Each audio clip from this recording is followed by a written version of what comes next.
अब नहीं है हिचकिचाना मन के स्वास्थ्य पर, अब नहीं है हिचकिचाना मन के स्वास्थ्य पर है ध्यान लगाना। मन की सेहत भी है जरूरी, काउंसलर से फिर क्यों दूर, मन की सेहत भी है जरूरी, काउंसलर से फिर क्यों दूरी। चलो अब अपना फोन उठाओ, मनोदर्पण पर कॉल लगाओ। चलो अब अपना फोन उठाओ, मनोदर्पण पर कॉल लगाओ।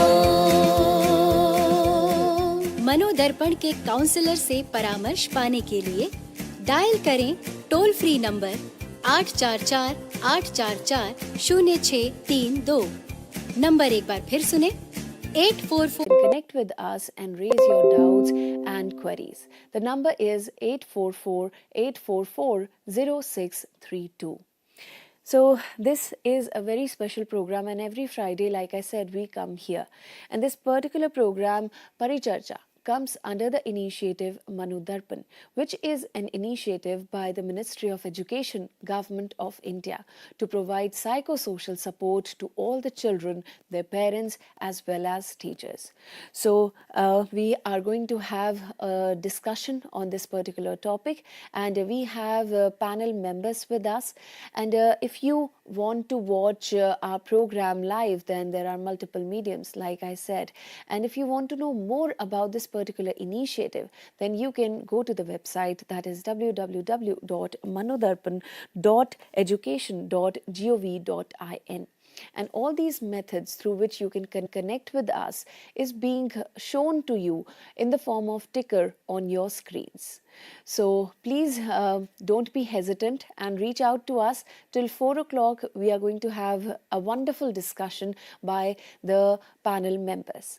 Now let me please introduce you to the panel members. Let me please introduce you to our first guest, and she is Dr. V. Shashikala. Ma'am, a very warm welcome to you. Namaskar, ma'am. Namaskar. Ma'am is an assistant professor from Regional Institute of Education, Bhubaneswar, NCERT. Let me please introduce you to the next guest. She is Dr. Shashwati Jaina. Ma'am, a very warm welcome to you as well. Namaskar, ma'am. Good afternoon, ma'am. Ma'am is an assistant professor of psychology from FM Autonomous College, Balasore, Odisha. And my next guest is Mr. Manish Kumar Srivastav. Sir, a very warm welcome. Namaskar, madam. Namaskar, sir. Sir is the principal of PM Shri Kendriya Vidyalaya number 4, Bhubaneswar. My next guest is Miss Deepthi Sen Gupta. Ma'am, a very warm welcome to you as well in this program. Namaskar. Namaskar. Namaskar. Ma'am is the former headmistress of Ghola Girls High Secondary School, Sodpur, West Bengal. And last but not at all the least, my guest is Mrs. Vimla Robbie. Ma'am, a very warm welcome to you as well. Ma'am is a practicing counselor, and she is from adolescents and young adults, North Goa. So a very warm welcome once again to all our experts, and thank you for giving us your time. Thank you for being a part of this discussion that we are going to have on positive teachers and students relationship, strengthening a unique bond. So to all the viewers, you could be a student, you could be a teacher, you could be a parent, and you can watch this program. I really hope that this is going to be beneficial to all of you in some or the other ways. So let's begin this discussion, and my first question would be to understand this particular topic. So I would request Dr. Shashikala to please introduce this topic to all our viewers, and also tell us, because the topic says strengthening a unique bond, why do you think that this teacher-student relationship is unique, ma'am? Yes, ma'am. Every individual born in this world have relationship with many people. Of course, the parents and friendship, and yet among all these relationship, the teacher-student relationship is a very unique relationship which is created based on some intention. the teacher and student relationship is accepted by the society, nation and worldwide, and it has been existed from ancient time till date, and even in future this relationship will be there. This bond established between a student and a teacher has various positive effects on the individual. So it has to be strengthened every now and then in a positive way so that the individual grows in a better way. So especially when you talk about the teacher and a student, the intention, they have an relationship based on objective. The teacher and the student have various connections like personal connections, and it is a relationship which is established based on the foundation of mutual trust, respect, love, care. So the teacher and the student versus they both mutually exchange and have connection personally, socially, emotionally, psychologically, which have a long-term effect on both of them.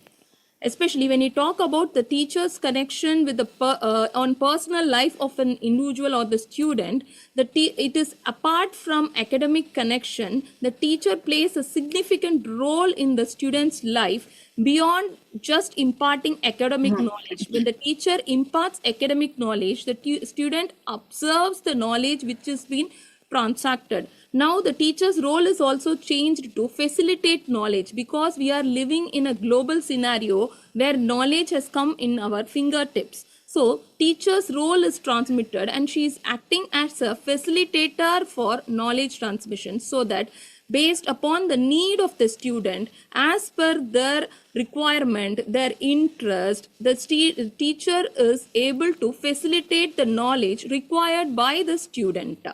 And she often changes her role as a mentor and a guide, so that it provides a supporting climate to the student, and she becomes a mentee at that time. The student turns out to be a mentee, and teacher shifts his load to mentor and gives guidance and support psychologically or emotionally, so that to come out of any challenges or difficulties that he or she is facing in her life. And sometimes the teacher play the parental role, because when we see the school timing or the maximum time spent by the students in the school, that is like more time they spend or get associated with the teachers. So teachers are supplementing even the parental figures in the school environment, or even in higher education environment, where the teacher is able to see their personal growth and the emotional needs also. So as a parent, they try to foster or bring changes in their behavior. So the overall impact that is being created by the teacher, better knowing the student, because what is their interest on, what is their likings on what is their need, whether they need any emotional support, this is all been witnessed inside the classroom. So the impact, that is the influence that is being fleshed by the teacher to the student, has a profound impact on the student's life. They shapen the career and the value system, imbibe the values which is very essential for them to become a future citizen or behave in a responsible way in the society in the future, and how to face the future trajectories, because the life is not bed of roses for everyone. So the student's mental health is also been fostered by this teacher. He has been developed, built with the confidence, encouragement. He's been involved in various activities so that they grow mentally very sound to face any challenges. They make them, help them, support them to not easily give up with any sort of challenges or struggles or hardships that is awaiting in their life. So it creates a long-term impact. So the career of an individual is also been guided throughout, and it is not a 9 to 5 job for a teacher and for the student. It is like 24/7. The teacher is available for the student, and student is available at any time, can talk with the teacher. So they have a mutual trust. This trust is built based on how much time, quality time, the teacher and the student spend inside the classroom. Inside the classroom, through various activities, the teacher can extend individualized support so that they can provide opportunities to the students. Especially NEP 2020 also supports for inclusive educational climate where equity is seen as per everyone are treated equally and equitable environment is provided.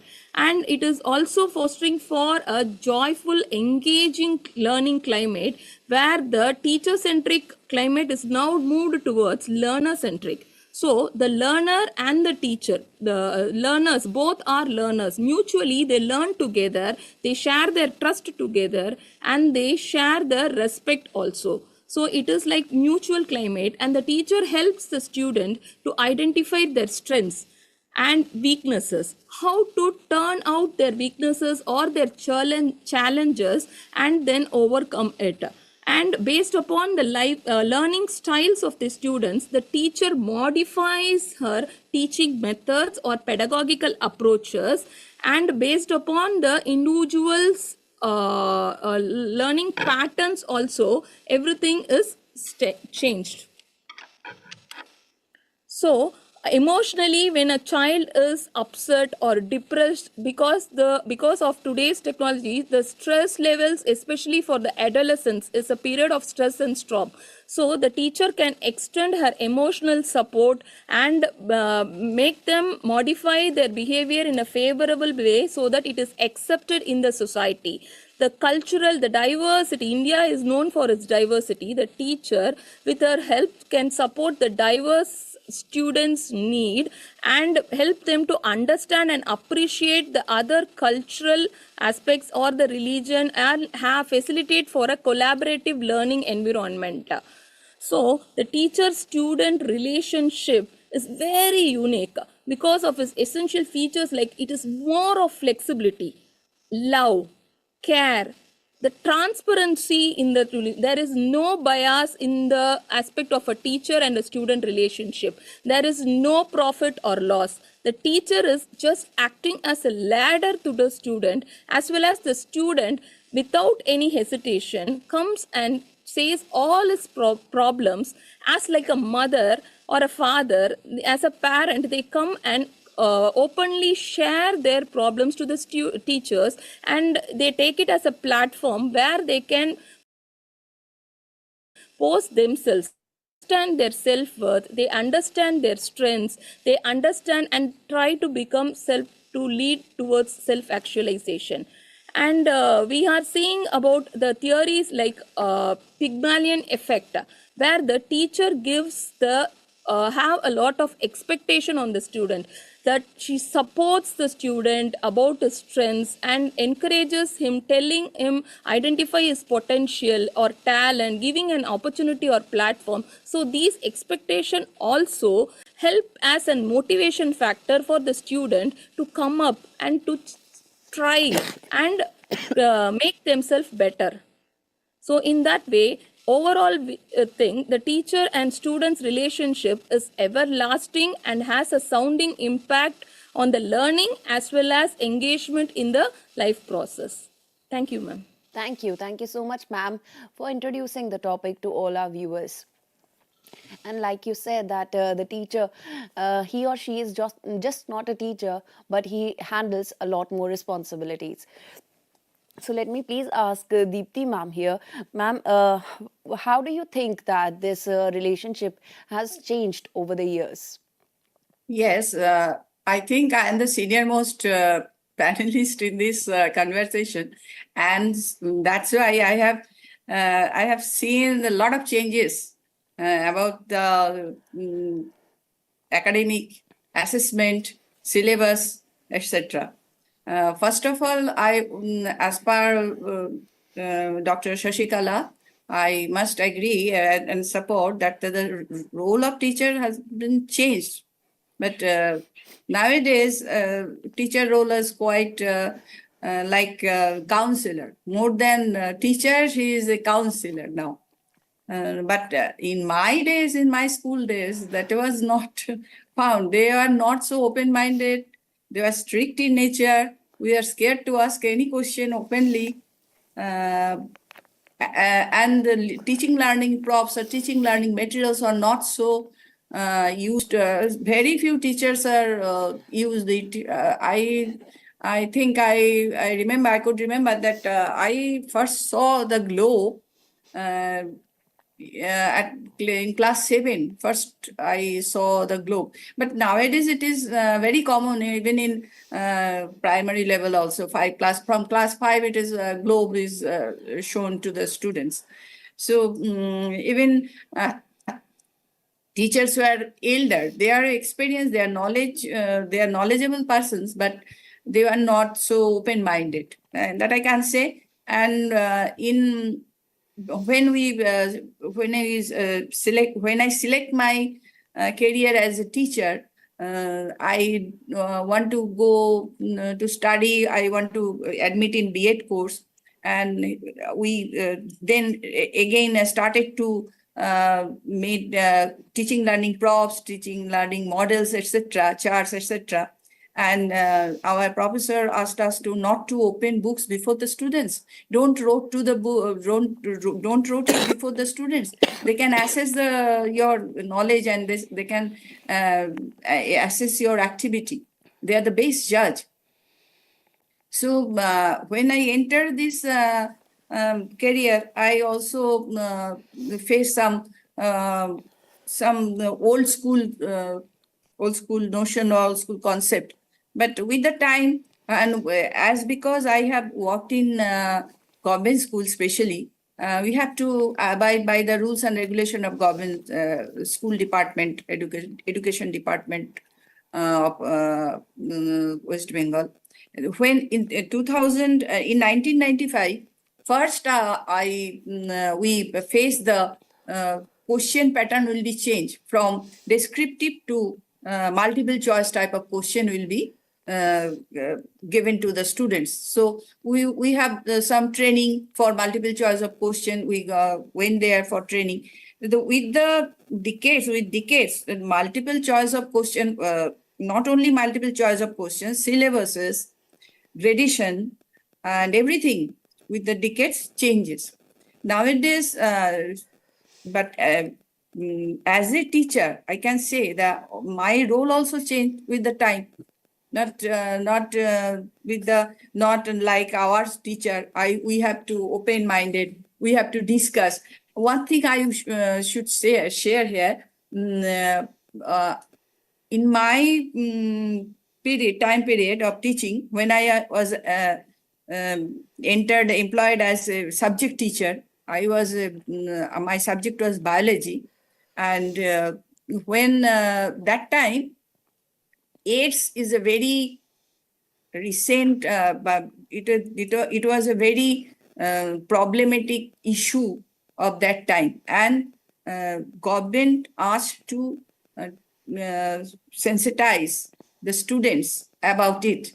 So we again went for orientation program, for training program as biology teacher to discuss about how to sensitize the students about AIDS. So it's a big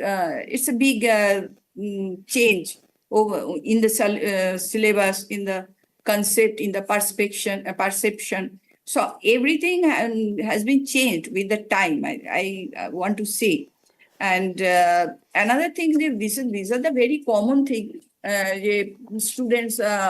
Student-teacher relationship should be positive. Otherwise, they can also realize the impact of syllabus, the impact of lesson.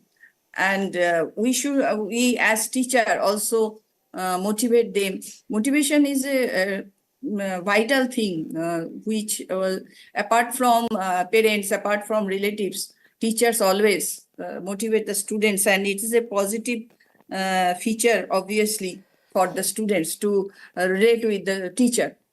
I recently read a quote of Sachin Tendulkar, where he said that his coach, Achrekar sir, always told that you should play straightly in cricket and in life too.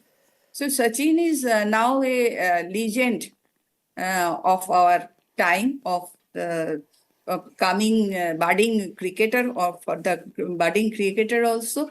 So a teacher of all field, what I want to say, teacher of all field always play a role model to the students. And I have fortunate enough that I met two or three of such teacher who motivated me to take this career in my life.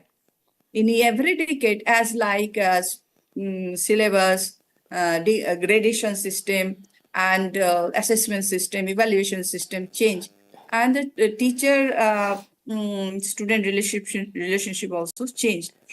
Teacher now have to do multiple tasks in school. They not only just finish the syllabus, taking the test and giving the grades, etc. They also take care of the socio behavioral, sociological or psychological problem of students, and they also evaluate their non-academic performances, etc. And it is important now. Because our syllabus is not only confined into the books only. Nowadays, problem of children also changed. They have come from nuclear family, and they are single child, and in their family separation, loss of jobs, accidents among the parents. Always, it's a regular feature for the students, and they can't share their feelings and emotions except the school environment. So if the teacher is passionate, if the teacher is empathize to the students, and always help to raise their voice and choice, patiently listen their problem, then we have to they can their development, their bonding will not be acknowledged. That can be acknowledged. So teachers if they want to establish a strong bond, they have to demonstrate a positive role, a empathy and warmness, so that they can open up, so that the student can relate with the teachers, and a long lasting bond can be created. In this regard, and another thing, in 2002, Samagro Shikha Abhijan, nowadays it's called Samagro Shikha Abhijan, but that time it was called SSA, Sarvo Shikha Abhijan. Implementation of Sarvo Shikha Abhijan is a major state for development of all-round in India, all-round development of school education system, I think. Because in our time, there was no sufficient toilets, drinking water resources was not so adequate. Buildings are repairment of buildings are not happen. But in India, after implementation of Samagro Shikha Abhijan and NCERT and HRD, they have the improvement of school infrastructure hugely occurred, and it is very important for teaching learning environment. And nowadays, as Dr. Shashikala said, teachers are like intellectual mentor. We were book oriented, but nowadays the information are within a click of mouse. They can get any information within a click of mouse. So teachers are like navigator of the student to get the information, digital information, and they are less chance to feeding information, and more has to feed has to assess the children to assess the children to select the quality of information what they get, and they are not this knowledge that they got from the digital system that should be implemented in their life also. Digital system also new approach. So from the chalk duster learning material to smart smart class system, this from this time to this time is a huge change of teachers and teacher-student relationship, and always help. But the role of teacher always should be in positive mode. Otherwise, this system can be developed. Okay. This digital system is implemented and imperative, become essential in all level of school education or university level, in all level of educational system from the time of COVID. And this horrible situation also adapt that situation teachers compelled to know the digital system of education, online teaching, online evaluation, online gradation, and so on. So this is the process where time to time teachers are always adjust with the system, with the they have crossed the boundaries with the education system. Absolutely. So, Thank you so much, ma'am, for telling us that how the teacher's role has been changed over the years, over the ages. And you mentioned that teacher is not just a teacher anymore. He or she is a counselor and handles much more than that. So the teacher handles a lot, and the teacher's role changes with different age groups as well. Deepti ma'am also shared her experiences that she has seen a lot of decades, and how the teacher handles a lot more till date. So if we try and understand the teacher's role that has changed with different age groups and how this varies, I would like to request Manish sir here. Sir, would you like to cite certain points that how it varies, sir? Thank you, ma'am. Thank you. Just we heard Madam Dipti Sen Gupta. She has covered so many points. She is having the experience of decades. She told there is a lots of change in academics, content, teachers' role, facilities, the school facilities also. Her observation is correct only. And as you told, with the time, everything has changed. Now, role of teacher also has been changed. And when we are dealing with a different age groups, then definitely teacher has to take different style. Every teacher has to adopt different style for teaching, learning process. In this connection,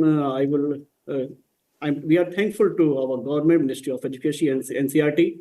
After decades of time, we have got a new education policy. And according, if you will go through with that, and when a teacher is going to in a class, so either it is a primary classes or middle classes, secondary or senior secondary, now the nomenclature has been changed, then they must know what is going inside the student's world. So a teacher should relate with the students' world also, and they should look back at when they were at their age, at their childhood. So what they have to wonder what appealed to them, and if it is still resonant with them today. And every teacher must be ensure they should have a knowledge of the child psychology. Keeping this 3 or 4 points, if we will go further, we have seen in new education policy, now nomenclature has been changed, where we are called kindergarten, primary education, middle education, secondary or senior secondary. Now NCF has divided the school curriculum into 4 stages. As first is foundational stage, second one is preparatory stage, next is middle stage, and the another one is the secondary stage. So when every stage, if teacher is going his or her, the plan of action, the strategies should be according to the stage where he or she is going to conduct the classes. If I will talk about the foundational stage, madam, if possible, you may play PowerPoint also. In the foundational stage, if we see the students, the kids, they are full of energy. The lesson or in that class, that age group, it should always go. There is not a time to take a rest. There is not a time to take a pause. So the teacher should be plan, his class should be packed with the different type of activities, because high energy games. And if teacher won't do like this, then definitely he or she will lose the kids, because the kids, they are full of energy. They are very live. They are very much curious about the things. So when teacher is going for foundational stage, in order to keep the students active and entertained, teacher need to be very innovative. He or she has to plan new type of lesson planning, new games, new songs, new strategies every day, because otherwise the students will get bored. This is the thing we have to make sure. And if we all have seen in the foundational stage, we have to see the age group, that responds very well to songs, colorful images, and movements. So teacher has to involve himself or herself according to the need of the students. And sometimes teacher should not feel afraid of making herself a fool among them. Students react to when teacher will dramatize a chapter. Suppose a teacher is going to tell something about the animals. If she or he will make the sounds of animals, so definitely he will attract the students. They will love to see. Suppose a teacher is teaching about the lion to the kindergarten, these foundational stage students. So when the teacher will make a sound like a lion, so definitely students will interact. As madam was telling, nowadays digitalization is there. We all in our various schools, we are having smart classes. So little bit the small videos about the jungle, the lion and all, so definitely it will attract them. And apart from that, when we are doing the activities, there should not be too much activities with the lots of coordination, because they're still under the developing stage. If they won't able to do so such type activity, they will lack the confidence and they will shy away and we won't participate in such type of games. So in the foundational stage, I will say only few things. The students should be innovative. They should have a high energy as the students, and he or she has to involve herself or himself with the student. The next, when we are going for the next stage, as per the new education policy, is the preparatory stage, classes 3 to 5. What we were called upper primary. Now, new name is given to that preparatory stage. Here again, they have a lots of energy. This not we can't say if in a foundational stage there was energy, they have less energy. No, they also have a lots of energy, but they are tend to more focused on the foundational compared to the foundational stage. The students of preparatory stage, they are more focused now.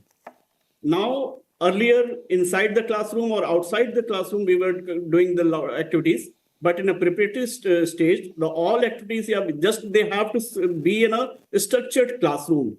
So here, the teacher should adopt the role-playing method, or as the students of this age group, they see themselves as tiny adults. They think that I can do easily.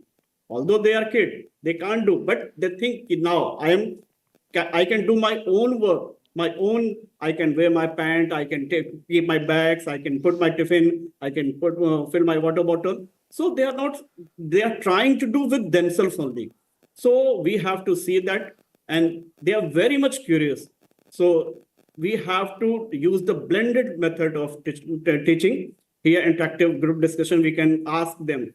Now, as Madam was telling, now teacher's role is not just to informer or giving the lecture or chalk and talk method is far away nowadays. Now classes need group discussion, collaborative projects, promote engagement and teamwork. Here also we can go for visual games, technology enhanced understanding, building some strong foundational skills, subject to reading, math, writing, crucial during this stage. That is the reason now foundational literacy and numeracy (FLN) is as a mission. It has been taken by Government of India for each and every schools of India. Now foundational literacy and numeracy is very much important for this preparatory stage. Next stage we are coming. It is a middle stage. In a middle stage, we can call classes 6 to 8. Here, if we'll see, they are preteens or they are in early adolescence age group, and they need active learning. And here, the debate, hands-on experiment, problem-solving activities, that is much needed here. Because as Madam was telling, now, if a single click, lots of information is available in the internet. We can go through, if someone wants, he or she gets lots of information on particular topic, particular subject, but here is the role of teacher important. The selected, what is good for them and what is important for them and where they should visit, get these things, that we have to ensure. So here we can make a different assignments. We can give them the task to do it as a peer learning. Here, teamwork is important for the teaching in the middle section. Last but not least, when we are moving toward the secondary stage, earlier it is called secondary class and senior secondary class 9, 10th and 11th, 12th.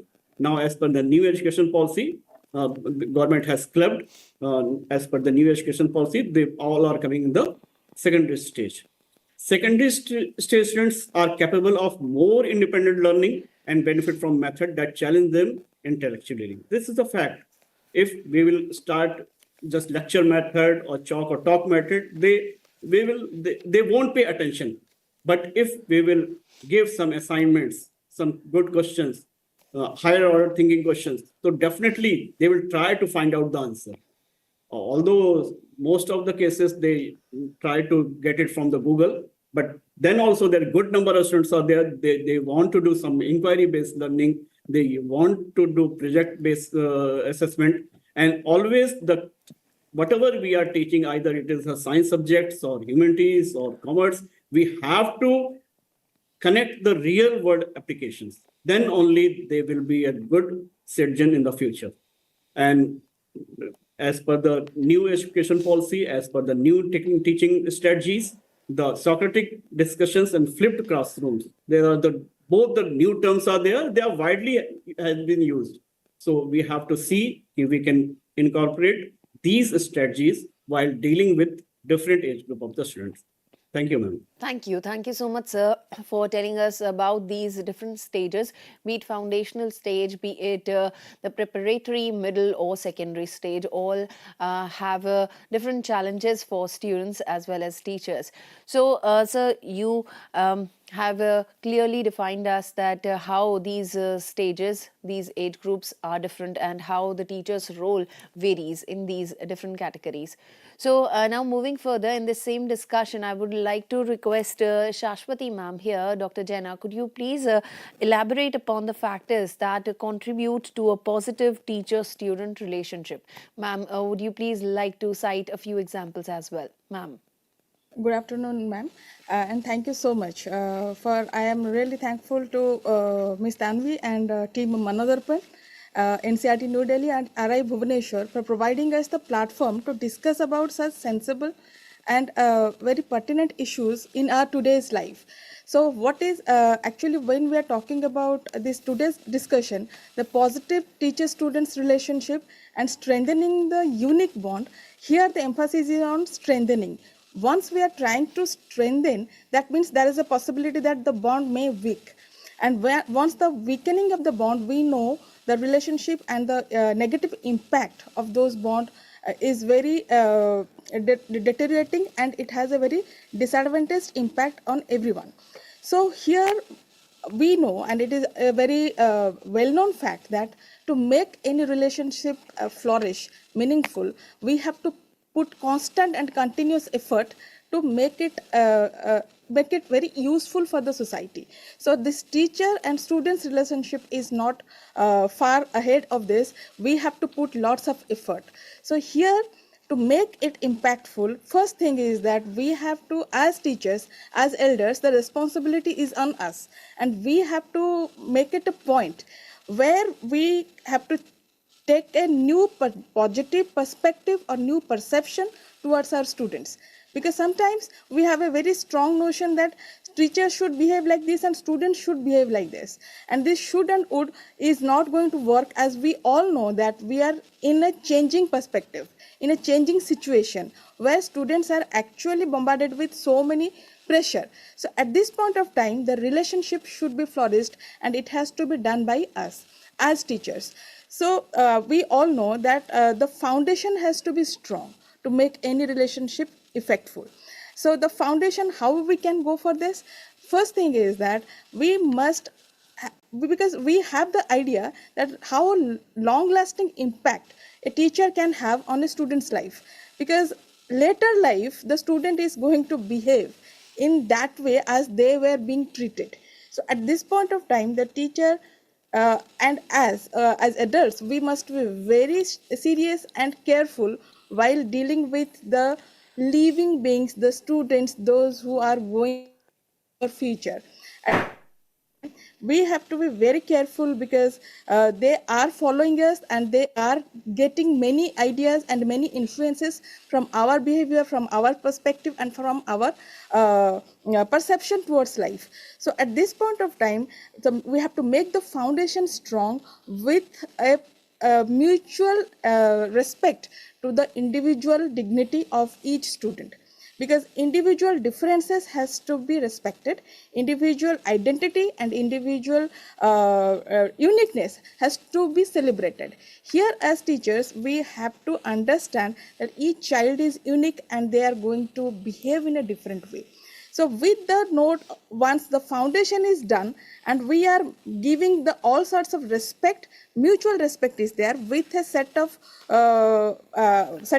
ideas where we can flourish and where we can cooperate with each other. At that point of time, we can go for the do's and don'ts of contributing factors, because these things has to be inculcated. Otherwise, what is happening? Everything is in very much prescriptive. We are not going to follow it. But first, we have to understand and realize the human connect of teacher and the student. We are there to support them. With this note, I can just give few ideas of this. What are the starting point? Are we just listening to our students or to our children very effectively? Are we participating with their conversation?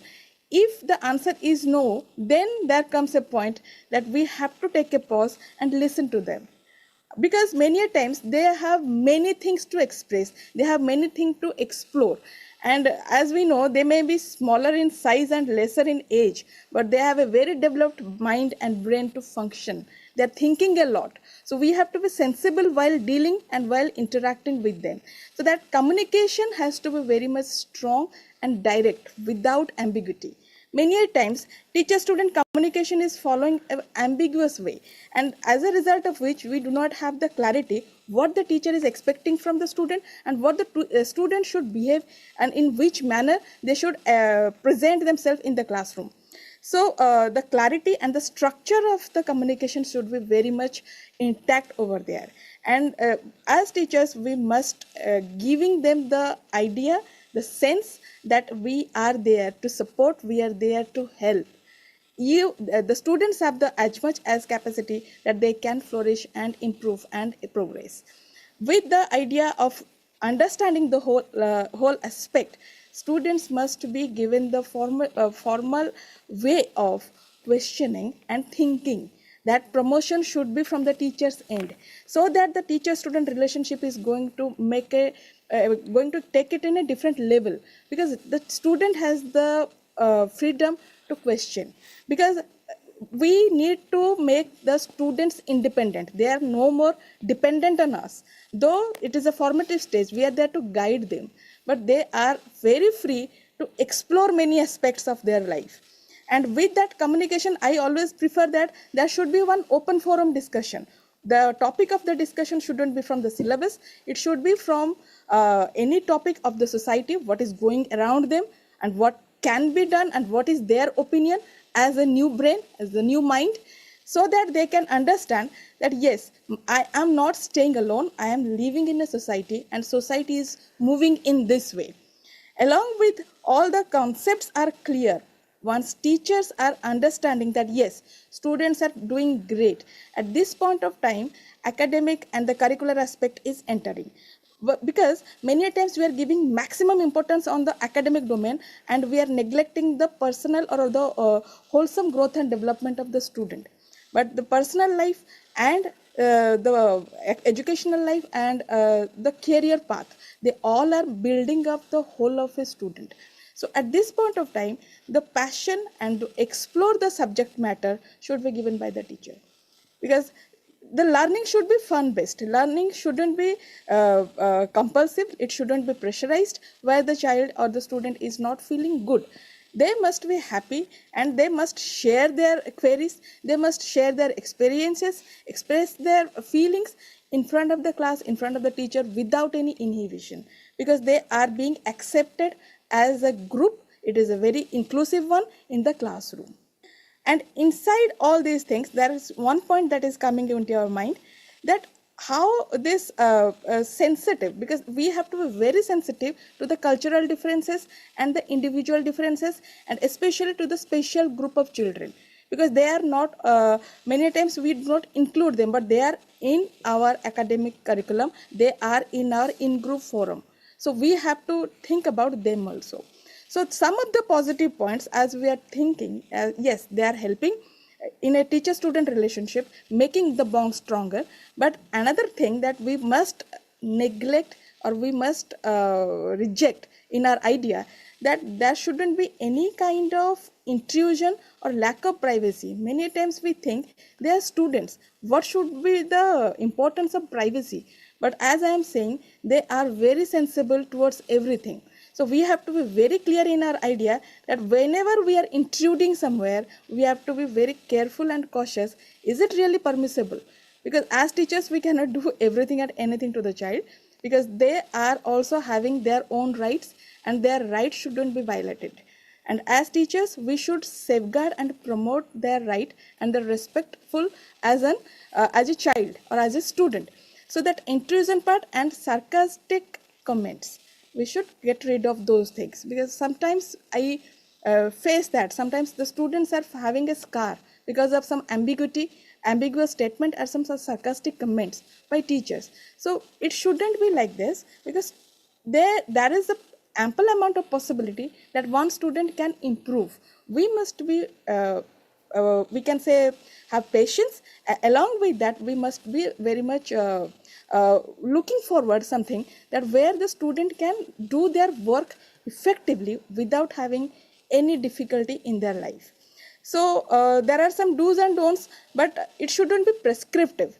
It should be from our own realization. It should be coming from our own connect. So I guess with this we can contribute, because teacher student, it is very unique, because the relationship is way beyond, because its impact is going to have in later stages of life. Every time we are doing something, somewhere or other, there is some impact of our teachers on us, and we cannot deny that. So as teachers, we are grateful to our teachers, and we will be helpful to our students too. So thank you, ma'am. Thank you. Thank you so much, ma'am, for letting us know so many things regarding the student-teacher relationship. And there's a lot to understand. Like you said, that this is a very sensible topic to discuss, and we are all here to make it more aware to teachers, parents, and the students regarding this particular relationship. So we don't know that whether this relationship is simple or complex. So I would like to ask my next guest here, Vimla ma'am, would you like to tell us that whether this particular relationship is simple or complex? And if this is complex, then how is it complex? Would you like to cite some reasons? Because generally relationships are complex no matter what kind of relationships they are. So would you like to talk about this particular student-teacher relationship with all our viewers? Ma'am. I will, ma'am. Thank you. But before I begin, allow me to express my gratitude for this opportunity to participate in such a meaningful discussion today with an esteemed panel of thinkers and doers. So coming back to the question that you asked, ma'am, a teacher-student relationship also is a complex relationship. And as Mrs. Sengupta and Mr. Srivastav both shared from their extensive experience in schools, the relationship between teachers and students has changed remarkably over the past few decades and is unlike most other relationships. Like Mr. Srivastav highlighted, I like the fact that he brought in the fact that child psychology or a knowledge of child psychology is essential now to be able to build a meaningful and a positive relationship with students. For teachers, that knowledge of child psychology is important to understand what each stage requires. And like Dr. Shashwati brought in, the idea of autonomy, the idea of encouraging curiosity, being careful, being clear in your communication. All of this is very essential. Now, with changing roles within the family and changing societal structure, the part that a teacher plays in each student's life has increased significantly. Nowadays, with both parents working while balancing various responsibilities of running the household, for all practical purposes, I think children spend more waking hours in the school than in the immediate presence of their parents. This has magnified the impact a teacher can have on each student. Now, the teacher has multiple roles to play in a classroom and in the lives of his or her students. The teacher, of course, is a role model in attitudes and habits and has to be very mindful of this fact. The way the teacher interacts with the students of the classroom, the way the teacher would respond about his or her colleagues in the presence of the students, all of this makes an impact on what the child understands to be correct behavior. Because from, say, the early stages of education, the child grows up believing that a teacher is someone whom you can look up to always. A teacher is, in fact, there are many anecdotes of where a teacher has sometimes overlooked a mistake in a child's notebook, and when the parent attempts to correct the child would say, no, this is what my ma'am has taught me, or this is what my teacher has taught me, so this is what is correct. My teacher knows better than my parents too. So of course, as a child grows up and turns, moves to adolescence, there is a little more questioning, but there still is, despite the changes that have occurred across generations, I think there still is an element of where the teacher is considered to be a role model in all cases. So this is something that the teacher has to be very mindful of, and thus the teacher has to be very conscious of how he or she behaves within the classroom and with the students. The teacher, in addition to this, is a source of knowledge and wisdom. Here, I've intentionally mentioned wisdom because, yes, knowledge, like Ms. Sengupta brought in, is now available at the click of a mouse often. But wisdom is something that, as a teacher, when you teach them life skills, that doesn't come from, say, Google, or Google will teach you all kinds of life skills, some of them positive, some of them negative. A teacher is someone who can be relied on to, again, the same kind of dichotomy that we see within the relationship between a parent and a child. There is that sense of authority, or there is that sense of seniority, rather than I know that, if I was finding it difficult to meet deadlines, for example, if I have conducted a test and I have told the children that I will show you, say, your or give you your marks or show you your papers in a couple of days, and if I'm not able to stick to that deadline, then when I ask them to submit their homework within a deadline, it is hypocritical of me to expect them to adhere to a deadline. So we need to remember that whatever behavior we expect to see from them, we need to model it. And that's how we bring in a sense of discipline. And the teacher also needs to strike a very fine balance between it being a professional relationship and a personal relationship. I think over the years of COVID, we have all become available. And like some of the panelists mentioned earlier, we have all become available to our students or access. I mean, the students can reach out to us at any hour of the day because, suddenly we now there's a lot more communication happening over, say, WhatsApp, there are class groups and all that. So we are the students can reach out to us. Now, one needs to maintain a balance between what is professional and what is personal. So if the child is in some kind of distress and is reaching out to you, even if it is distress in the child's personal life, if the child is reaching out to you, one should be available as someone who is perhaps a senior in age, someone with more experience. We should be able to help that child navigate that situation or guide that child in navigating that situation. But at the same time, that should not be the standard operating procedure. As a standard operating procedure, the child should be told that, these are the hours where it is all right for you to communicate with me. And ideally, as far as possible, communicate only through messages rather than calling up. But where there is a need, the teacher should not hesitate to call up. So that's why I say there's a very fine balance that needs to be struck there. And when I say a fine balance between professionalism and personalism, it's also important to remember that the teacher doesn't need to be sharing what is going on in his or her personal life with the child. The child opening up about his or her personal life is different from the teacher opening up about his or her personal life. The teacher also needs to know each student closely and understand the strengths and challenges faced by each student. Now, we're all aware of the fact that most teachers in India are responsible for large numbers of students and are also constrained by portions in India and, say, extracurricular activities that they need to handle. In the midst of these constraints, it is not easy to know each student personally. And there are systems that can be put into place to strengthen this relationship. I will discuss this a little later in the discussion. Another facet that makes a teacher-student relationship very complex is the fact that there is no single formula that guarantees success with every student. What works with one student may not necessarily be as effective with another student.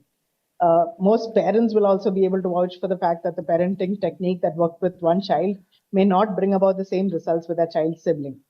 In the same way, as a teacher in the classroom, it is important to remember that a class of students may be similar in age, but often the similarity ends there.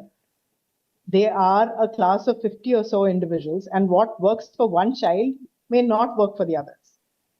It's very difficult to have the same kind of attitude or feelings towards each child. We teachers, I feel, are also individuals aspiring to perfection in our profession. All of us, if you look at teachers across the board, I feel all of us are there with this intention that we want to do well. We want to be able to bring about a positive change or whatever positive impact on each student's life.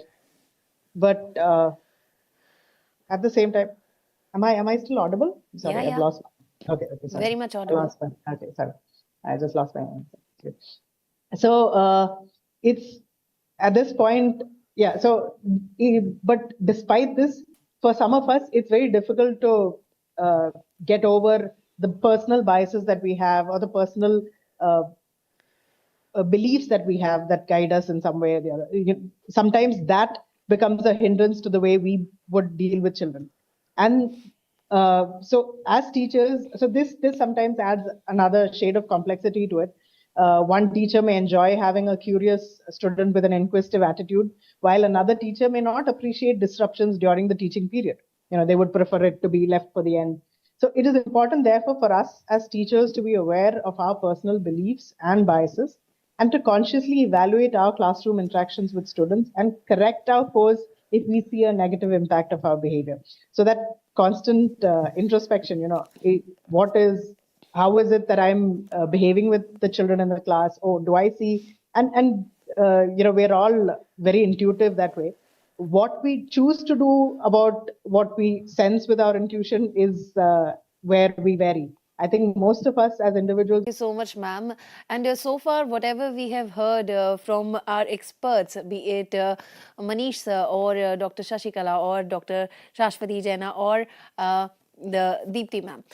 And even Vimla ma'am. So we have heard from a teacher's point of view. Now let's talk about the students' point of view. And being teachers, of course, you can tell us a lot about this. So I would request Dr. Srivastav, Mr. Srivastav here, sir, how can a student maximize what they learn from their teachers, not just within the classroom, but even outside as well? And what are the principles that they should be guided by? Would you like to cite a few factors here, sir?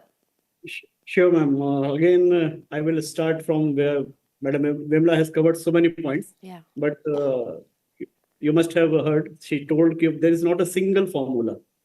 There is not a single formula we can do.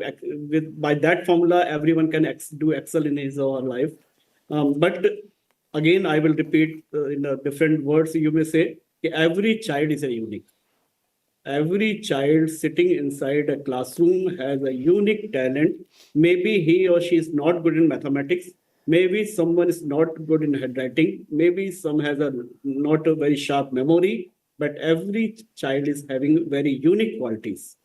And as we have a time constraint, I won't take much time, but I would like to share some, you may say, points or some activities that can be followed both by the teachers as well as the students. If these are the part of our education system, but we have to pay a little bit more attention towards them, then definitely they will excel inside the classroom and outside the classroom. First thing what I would like to share here is the assessment. Assessment of the students' learning.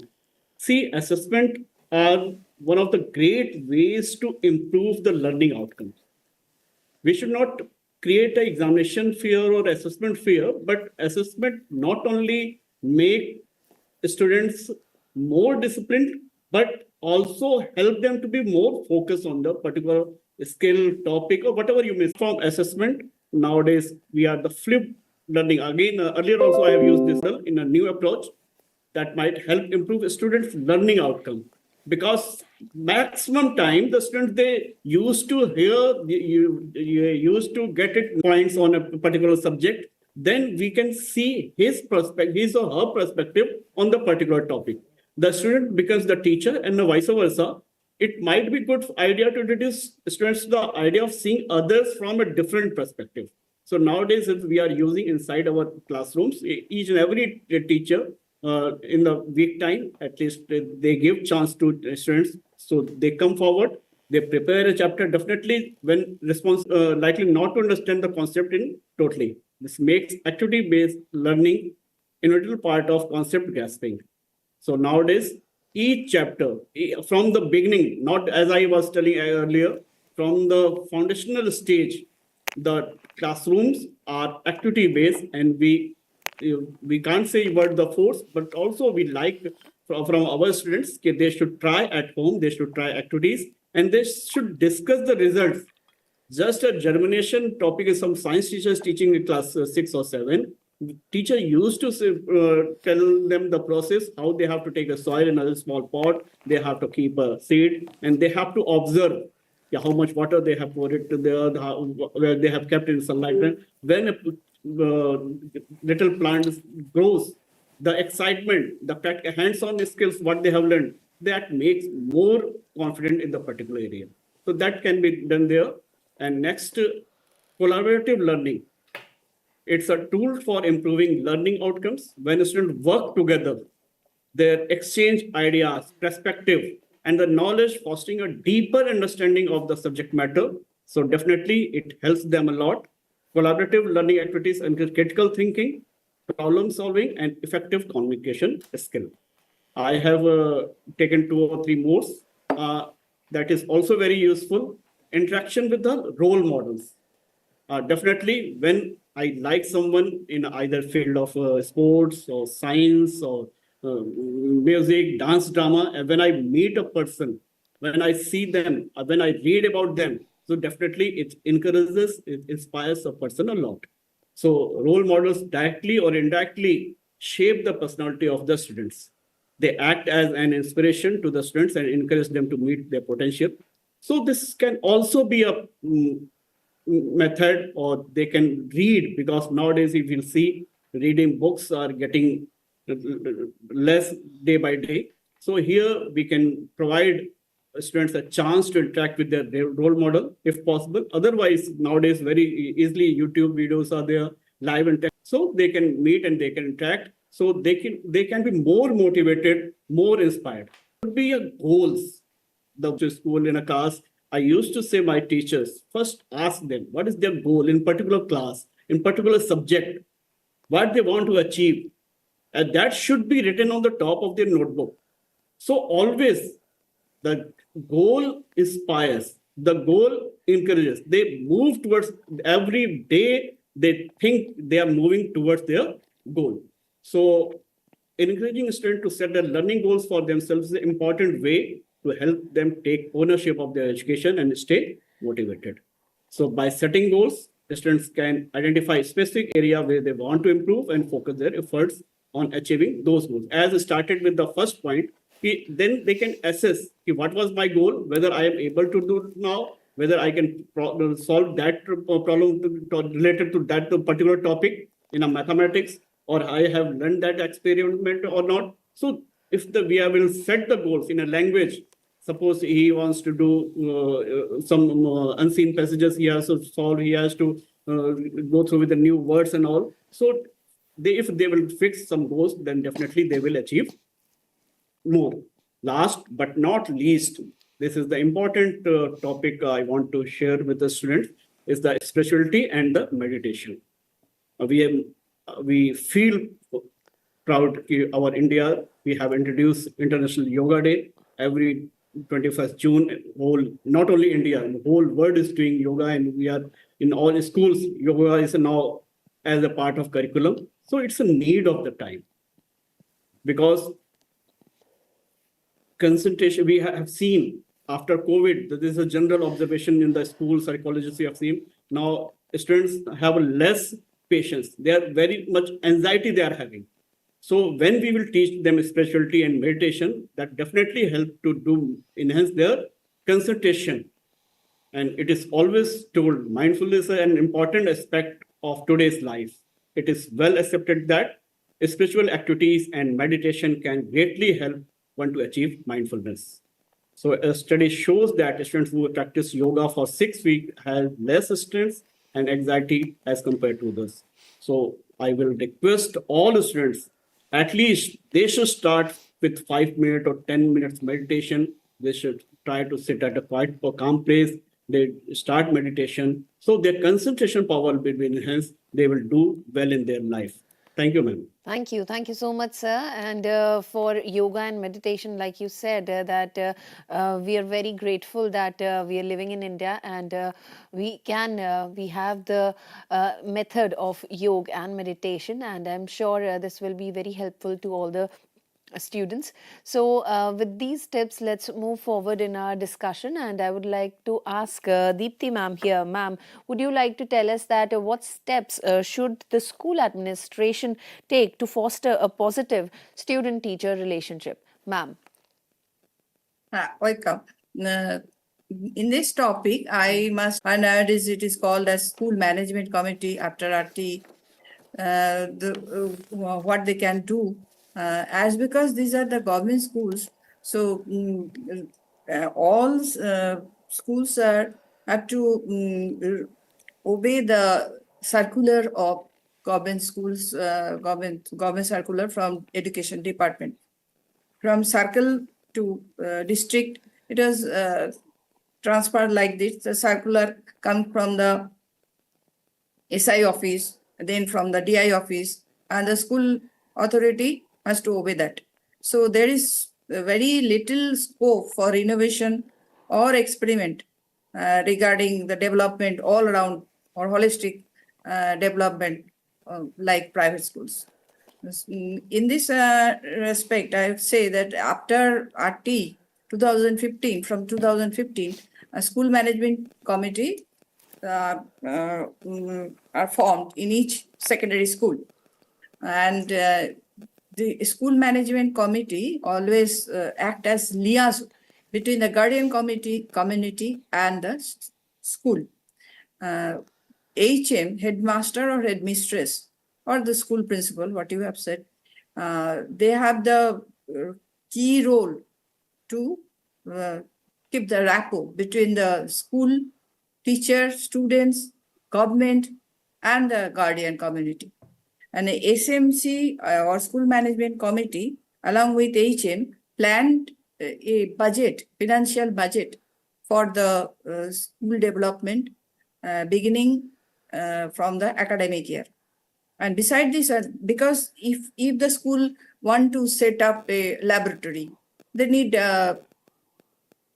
fund, and the school management committee will apply for the grant to the government or to the local body like panchayat or municipality, or to the MP, MLA of that locality, like to get the fund, so that we can, school can buy books, library books, or school can build set up a laboratory for different subjects. Like that, school management committee also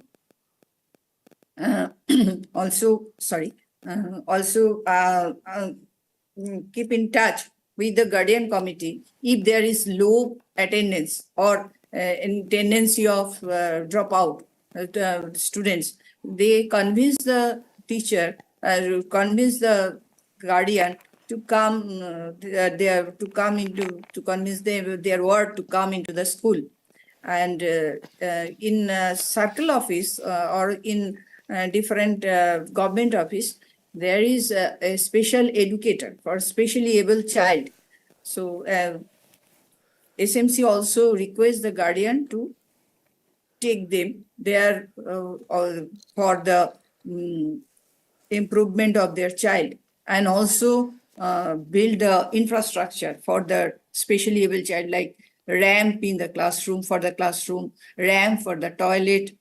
These are maybe it may be irrelevant to talk like that, or to talk about a positive teacher relation. It may be seems to irrelevant, but it is very essential. If a girl child come to the school and she has to spend 5 or 6 hours in the school, if the toilet is not good, but they will not come in the school. They will not interested to come school. So these are the essential things, I would say, like drinking water, toilets are also very essential for girls, especially girls school. As I was in girls school, so I can explain the problem of this problem for this. And beside this, teachers meeting also called twice in a year, because teachers also exchanges their ideas. They also they are the mediator. They are the mediator for the school development. So teachers are requested to appear in the meeting, and they exchange their ideas, their problems for the benefit of the student. Teachers orientation program also done by SMC time to time for the newly joined teachers. It is very important. And SMC also promote the cultural competitions, cultural event, and other celebration like School Foundation Day, like Independence Day, like Environmental Day celebration. These are the avenues through which teacher-student relationship can be better. Because we know extracurricular activities always attracts, always attractive for the students. So beyond syllabus, it is very attractive for the students. They participate soulfully with the teachers, and there is a chance of positive bonding between student and teacher. And I should mention here Nirmal Vidyalaya Vision of Sarva Samagra Shikha Vision. It's a very good venture for between community and student, rapport between community and student. And this every year, Nirmal Vidyalaya Vision are celebrated in this type of schools. Besides that, as there is no chance to appoint a counselor, which was very essential nowadays for school education, school curriculum, as there is no chance to appoint counselor, senior teachers are requested by SMC to tackle the psychological or emotionally affected students for their affected students to mitigate their problem, to resolve their problem. Okay. And further, I should mention that there is this individual attention can be done if the student teacher ratio is proper. But it is very sad to say that student teacher ratio is not maintained in government school. It is very insufficient in this type of school. So one-to-one individual attention is not common here. Okay. And this is a very bad instance, Ma'am, I can say. yes. Ma'am, I hope that this situation will improve in future, and Yes, the yes. ratio of teacher-student, this will be better. Yes. So thank you so much, ma'am, for letting us know that this school administration, how can they take responsibility and they can add to this student-teacher relationship. Thank you so much. So we do not have much time left, but we would like to make the most of it. So my next question would be to Dr. Shashwati Jaina. Ma'am, there are many schools who are now employing teacher counselors. Would you like to tell us the difference between the teacher counselors and actual teachers? And also, how can a counselor facilitate a positive teacher-student relationship in any school? Ma'am. Yes, ma'am. Actually, whenever we are talking about teachers and counselors, they are actually working for a common goal, for the wholesome growth and development of the student. But here, as work as counselors, but they are supposed to provide the psychological first aid, because the trained counselors has to be there, because they know how to deal with the emotional trajectory and the psychological point of view of students.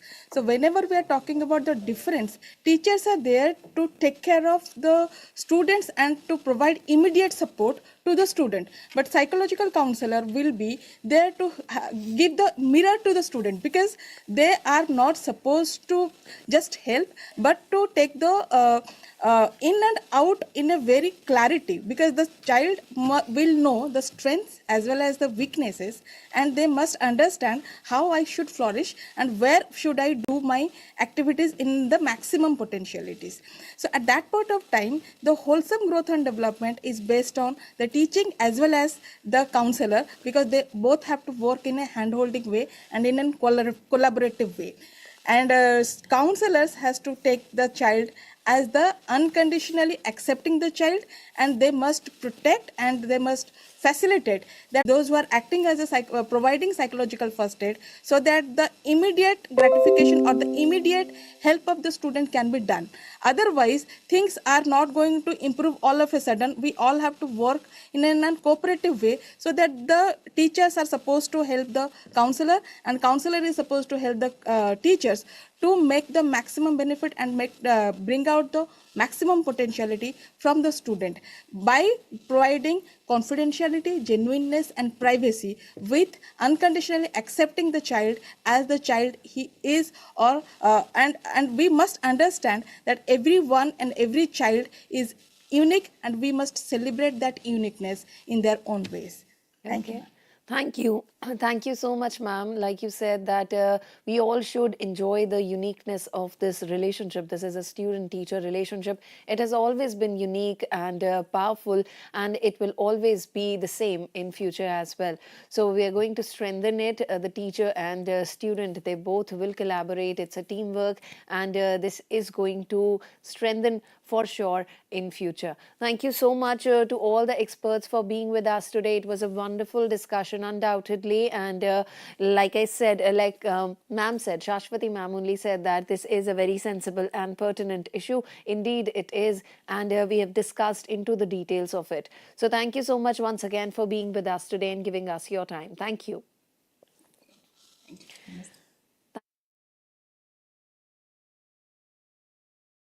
And this was our discussion on positive teachers and students relationship, strengthening a unique bond. And for now, we are closing this particular program, but we have many programs for all of you on our eVidya channel. So keep on watching them. And if there are any queries, any questions that you have, please raise it to us. So I'm Tanvi Khurana, and I'll take a leave of you. Have a great day ahead. Stay happy, stay healthy. Namaskar.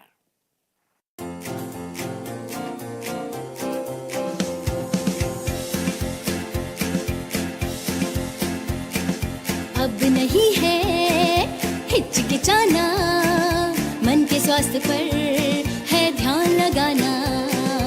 अब नहीं है हिचकिचाना, मन के स्वास्थ्य पर है ध्यान लगाना। मन की सेहत भी है जरूरी, काउंसलर से फिर क्यों दूरी। मन की सेहत भी है जरूरी, काउंसलर से फिर क्यों दूरी। चलो अब अपना फोन उठाओ, मनोदर्पण पर कॉल लगाओ। चलो अब अपना फोन उठाओ, मनोदर्पण पर कॉल लगाओ। मनोदर्पण के काउंसलर से परामर्श पाने के लिए डायल करें टोल फ्री नंबर 844-844-0632। नंबर एक बार फिर सुने, 844-844-0632।